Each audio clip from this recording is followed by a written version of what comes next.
Ndabaramukije cyane bakunzi ba Ntambwe Idahita TV na cane mwebwe abasanzwe mukunda mukongera mugakurikirana kino kiganiro cyacu gitondo gishasha. Amahoro y'Imana, kugubwa neza, kuranirwa mu byanyu no mu banyu, nivyo ndabipfurije. Mbahaye ikaze jewe Janvier Manirambona muri kino kiganiro tugomba dusangira amajambo tubona mu gitabo tubavugishwa n'Imana Amosi. Dusoma mu gice ca gatanu umurongo w'14 wonyene turaba ayo majambo ica tubwira, hanyuma tuyasengere ko twiyumvira twibaza ico aya majambo aduhanuye. Ijambo ry'umutwe rivuga ngo Imana yinginga Abisirayeli ngo bihane. Umurongo w'14 uvuga ngo ivyiza abe ari byo mushishikara, ariko si bibi, kugira ngo mubone kubaho. Niho Uhoraho Imana Nyeningabo azobana namwe nk'uko mwavyibwira. Imana yacu iragahezagirwa n'ahari isanzwe ihezagira bene data bakunzi ba kino kiganiro igitondo gishasha. Aya majambo dusomye uko twamaze kubona ijambo ry'umutwe hariya ni amwe mu majambo yakoreshejwe n'uwavugishwa n'Imana Amosi, atumwe n'Imana kubwira Abisirayeli ngo abinginge, abahamagare basubire bihane bave mu vyaha ico gihe bari bahubiyemo, cyangwa se novuga ngo bariko barakora. Iri hanga ry'Abisirayeli amateka yaryo ni maremare, agenda arangwamwo kugwa no kuvyuka, gusubira inyuma no kugaruka ku Mana. Kandi Imana yabo y'Abisirayeli umuremyi w'ijuru n'isi bari babizinanyemo yuko igihe cyose bazoba baguye bakava mu vyizerwa bagahemukira Imana, ko ibyago bizoba bako bazogira ingorane, Imana itazobana nabo, itazogendana nabo.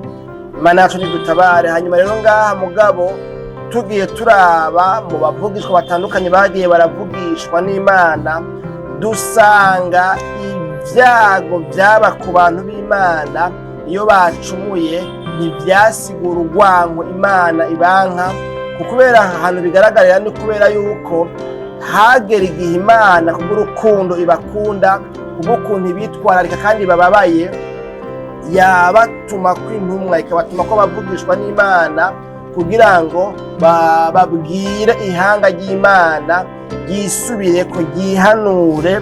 Imana yacu nidutabare, kandi Imana ikaryumvisha neza yuko ivyo bakoze, ivyo bagendeye mu gusubira inyuma kwabo, ariko kwatumye Imana idashishikara kubana nabo, nubwo bari babayeho biteze kandi bizera yuko Imana izobana nabo. Imana yacu nidutabare, kuko ngaha twabonye ngo niho Uhoraho Imana Nyeningabo azobana namwe nk'uko mwavyibwira. Aha bica bibonekana yuko bano bantu mu byo bibwira, mu byo bari biteze, canke mu byo bari novuga ngo bizigira, nuko biyumvisha yuko Imana izobana nabo, izobagirira neza, nk'aho bafise amasezerano. Ariko mugabo ayo masezerano ntibabeho bazi muri uwo mwanya yuko asa nuko yahagaritswe kubw'ibyaha bariko baragenderamwo, bariko barakora. Imana yacu nidutabare. Ngaha rero muri kino kiganiro cacu ntituhava tuja gucukumbura ngo mbega byari bimeze gute, byari bimeze gutya na gutya na gutya na gutya, kubera yuko ibyo nta mwanya wabyo tubifitiye.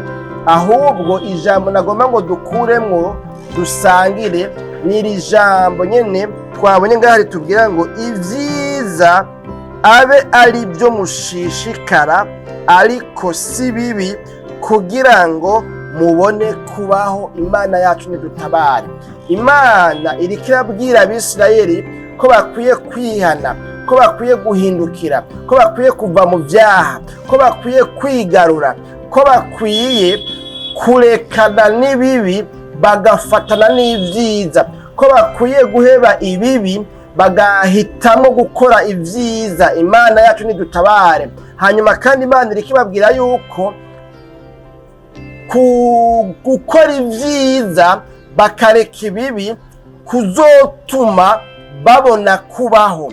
Mu yandi majambo byumvikana yuko hamwe batohitamwo gukora ivyiza, bagashishikara guhitamo gukora ibibi, ivyo bibi bakora bizotuma batabaho, bizotuma novuga ngo habaho urupfu nk'ingero ivuye muri ibi bibi cyangwa se muri ibi vyaha.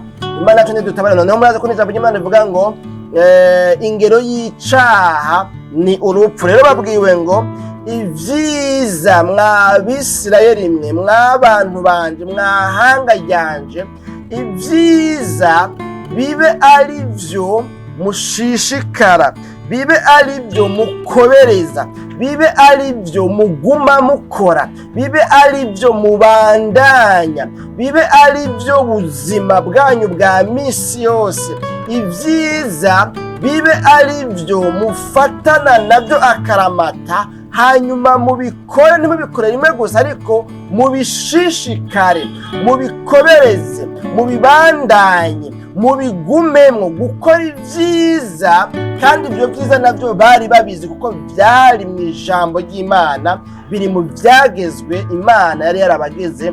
Imana yacu nidutabare. Babwiwe rero ngo kugira ngo mubone kubaho, kugira ngo muroranirwe, kugira ngo mbane namwe jewe Imana nk'uko mwari muvyibwira, kuko ndabona mu mitwe yanyu mwibwira yuko nzobana namwe, nzobagirira neza, ya masezerano yose muyirabishako, ariko mukirengagiza yuko hariho ikintu catosekaje imigenderanire dufitaniye namwe.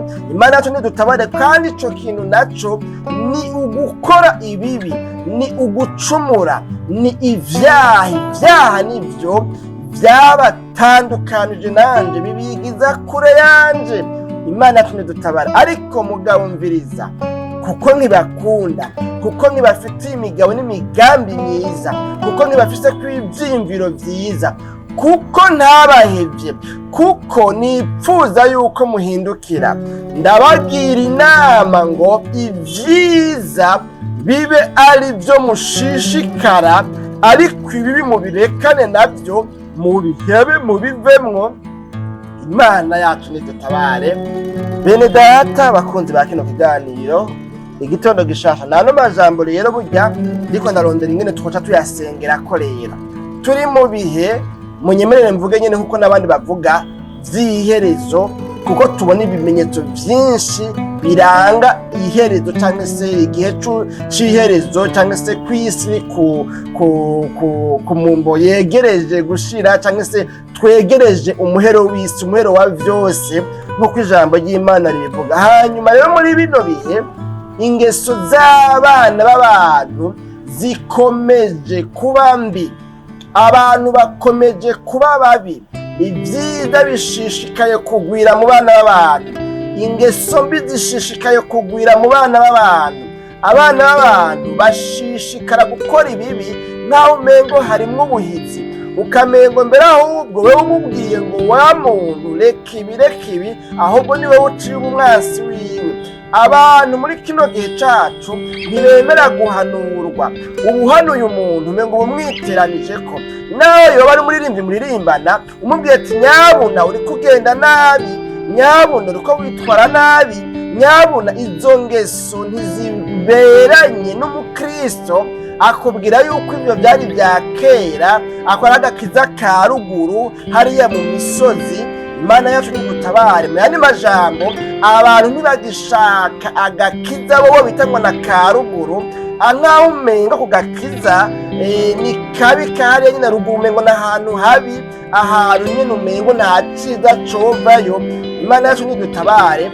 Ariko naho twanka data wanje, ako gakiza ko bumenyaganyaga, ako gakiza ka ruguru, twanka agakiza ka ruguru, mugabo ntitwanka ibitubeshejeho vyose biva ruguru. Imana yacu nidutabare. Kuko umuntu ariko ari bavuga ngo ako n'agakiza ka ruguru, woca umengo nta ciza cova ruguru, woca umengo ruguru ni ahantu novuga ngo kwikuburiro, kwiyarara, woca umengo ruguru nta exemple ririyo, nta kintu c'akarorero umuntu yo kwisunga, yo kwipfuza kwigana kiriyo. Imana yacu nidutabare. Bene data bakunze ba kino kiganiro, ariko mugabo ukurikiranye ugasanga aho hantu ruguru bavuga ko hadakwiye kuva agakiza kagezweho, niho hava ibitunza abantu bo mu gisagara byose kandi bose.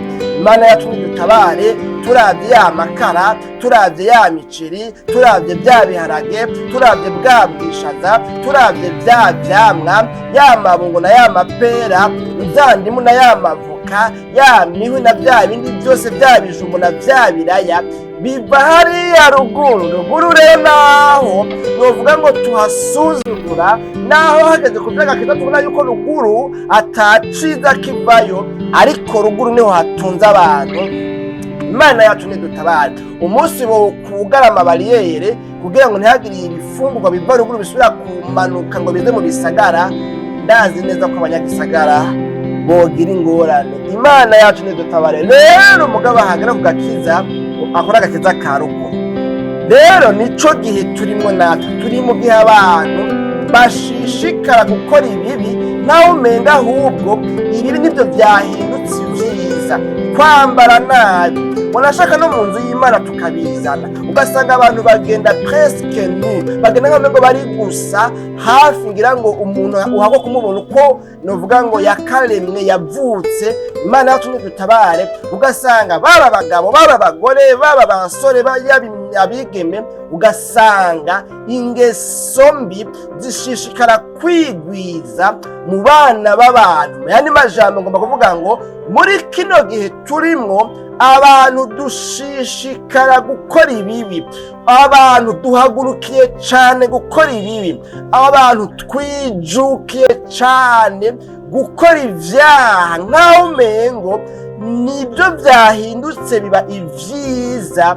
Imana yacu nidutabara. Ariko iri jambo rero tugomba dusengere kuri uno munsi, tubwiye ngo mw'abantu mwipfuza kubaho, mw'abantu mwipfuza igitsibo c'ubugingo, mw'abantu mwipfuza kuzogira iherezo ryiza, mw'abantu mutagomba guhomba ingero y'iby'ibikorwa mwakoze imyaka mumaze mu gakiza, mwitwa ihanga ryera, mwitwa abana b'Imana, mwitwa abakizwa, nk'uko n'abantu bari abantu bitirirwa Imana, babwiwe aya majambo, babwirwa ngo niho muzobona kubaho nimwahitamo gushishikara gukora ibyiza.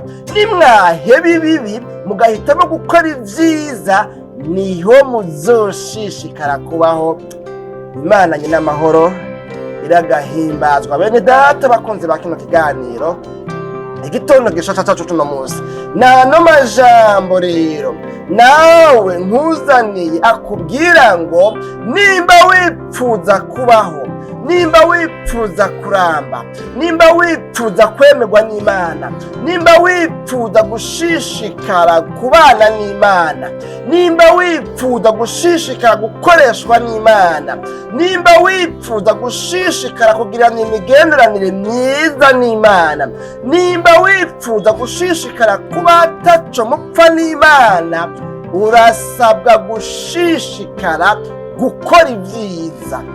Ibibi ntibiba ari byo ushishikara, ariko fata ingingo uvuge ngo ndahagurukanywe no gushishikara gukora ibyiza. Naho turi mu gihe kibi, naho turi mu gihe gipfuye, naho turi mu gihe kigoye, ariko jeho sindabira ku bandi. Mu gihe mba mbonye kwabo bana atavyiza bariko barashishikara, mpisemwo gushishikara gukora ivyiza. Imana yacu nidutabare, kubera gukora ivyiza nivyo Imana ishima, gukora ivyiza nivyo Imana igomba, kandi gukora ivyiza kuzotuma tubana n'Imana ibihe bitazoshira. Gukora ivyiza kuzotuma tubaho, kubera icaha ingero yacu, ingero y'icaha n'urupfu, ariko ingabire y'Imana n'ubugingo budashira bubonerwa muri Kristo Yesu. Abahitamo gukora ivyiza rero, abo bantu ingabire yabo ni ubugingo budashira bubonwa n'abantu bahisemo gukora ivyiza. Imana yacu nidutabare. Ico ni kimwe. Ikindi naco twabonye ngo niho Uhoraho azobona kubana namwe nk'uko mwabyibwira. Wibwira ngo bizogenda neza, ariko utaranje guheba ingeso mbi. Niwahitamo guheba ingeso mbi, bizotuma n'amasezerano ufise, bizotuma n'ibyo wabwiwe n'Imana bironka aho bica bicirwa inzira, bigenda neza, bikunda. Imana yacu nidutabare, nk'uko wabyibwira bizogenda neza. Ariko mugabo, hamwe umuntu yohitamo gushishikara gukora ibibi, namwe murabyumva ingene vyoca bigenda. None rero bene data bakunzi bakino kiganiro, nta n'amajambo, tuvuze ibibi tuba tuvuze ibyaha, za ngeso mbi. Kandi burya nk'uko nabonye hariho abantu banywa itabi kandi bazi ko ari ribi. Nigeze kuja ahantu hamwe usanga uwo muganga aranywa itabi, akagira consultation ariko aranywa itabi, kandi kubera ko hari igicocoro yize za Hisi mu Burusiya canke ahandi yohiye mu Buraya, mu bihugu bya Buraya, za France, za Belgique, za Ndeyandi, za Allemagne, kumbure kubera ko yize hirya no hino ku makaminuza akomeye. Umubajije igituma arinywa yobigusigurira akabidefanda. Imana yacu nidutabara. Ariko umugabo gasanga ibyo yokwigisha mu mashuri ntibihuye n'ibyo ariko arakora. Nigeze kwigishwa n'umwigisha icigwa ca nutrition, ariko umugabo uravye nawe ugasanga afise yama obesite, inda igereza hariya, amabinga agereza hariya, udususu tugereza hariya, twarafoye. Imana yacu nidutabare. Kandi yize nutrition, azi neza ingene yogwanya ivyo bintu, yogerageza kwishira ku mwanya, yogerageza gufungura ibikenewe n'ibidakenewe akavyihoza. Imana yacu nidutabare bene data bakunzi ba kino kiganiro igitondo gishasha. None rero nabahigwe abantu bahisemo gufata ingingo yo gukora ibyiza, kugira ingeso nziza, kuvuga neza, kwitwara neza, kubaha Imana. Imana yacu nidutabare nk'uko ijambo ry'Imana ribidusaba. Kandi nariko ndavuga ngo abantu burya ntibakora ibi kubera ko batabizi, oya, ahubwo bahitamwo gukora inabi nk'uko Kayini yabigenjeje. Kayini yari yabwiwe ngo icaha kibunze ku rugi kandi ni wewe cipfuza, yamara ukwiye kukinesha. Arabwirwa ngo niwakora neza mbega ntuzokwemerwa. Erega niwakora neza nawe uzokwemerwa. Urya yemewe kubera ko yakoze neza, nawe hitamwo gukora neza, hitamwo gukora nk'uko yakoze kugira ngo nawe wemerwe. Ariko mugabo byaramunaniye, ntiyabikoze. Imana yacu nidutabare bene data bakunzi ba kino kiganiro igitondo gishasha. N'amajambo rero, hitamo gukora neza, kandi neza urayizi. Ntubayeho utazi ko kubeshera abandi ari bibi, ntubayeho utazi ko gusambana, kwiba, kubesha, kuroga, gutanga ishano, kurenganya abandi, ibyo byose gucinyiza abo ujejwe, kurenganya abandi. Ntubayeho utazi ko ibyo ari bibi, ntubayeho utazi yuko kumbura ijambo ry'Imana rivuga ibi canke biriya. Imana yacu nidutabare. Ariko mugabo ikibabaje, uhitamo gukora ibibi kandi uzi ko ukwiye gushishikara gukora ibyiza. N'ano majambo, wari ukwiye kuba muri uno mugwi w'abantu bahiriwe, kuko bariko barashishikara gukora ibyiza. Kandi gukora ibyiza kwabo kuzotuma babaho, kuzotuma baronka ingero itazoshira, kuzotuma kandi Imana ibana nabo nk'uko bavyibwira, ibashigikire imigabo n'imigambi yabo, iyihezagire. Imana yacu nidutabare. N'ano majambo rero, ariko wowe uri umuhombe hamwe woshishikara izo ngeso nyene. Birashobora ko muri ino minsi uheruka kwinjira muri groupe kanaka, mwirigara kanaka, muri association kanaka, mugabo usanzwe ubona neza yuko ibikwerekera muri yo ari ibintu bibi, hanyuma ukaba uhisemo kubigumamwo. Aho wowe uri umuhombe. Va aho hantu habi uri, va muri ivyo bibi uri kurakora, shishikara gukora ibyiza, niho uzobaho kandi ni Imana izobana nawe. N'ano majambo dusenga Imana tudusoma ikiganiro igitondo gishasha c'ubutaha. Mwami w'abami Yesu, ndagushimiye cyane ku bw'ano majambo twumvise tubwiye ngo dushishikare gukora ibyiza, ariko tureke ibibi. Niho tuzobaho, niho tutazopfa dupfiriye mu byaha, niho ya ngero y'icaha aribwo rupfu itazodushikako.